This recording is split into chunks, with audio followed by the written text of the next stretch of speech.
Update. কি অবস্থা আমার শসার?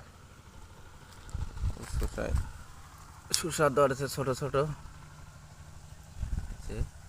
আর সেটা শুধু শসা বাগান। আমার জায়গায় চলতেছে এখন শসার ফলন। সবাই শসা লাগাইছে।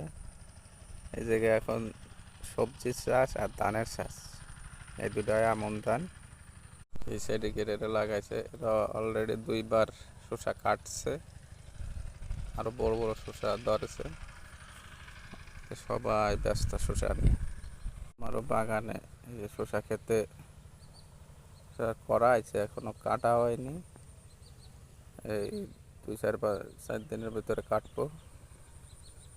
আবার বিকেল যে সময় হবে তখন আবার ঠিক হয়ে যাবে গাছগুলো, ছায়া ছায়া পরে আসবে, তখন আবার সতেজ হয়ে যাবে। এখন রোদ্দুরের তাপে একটু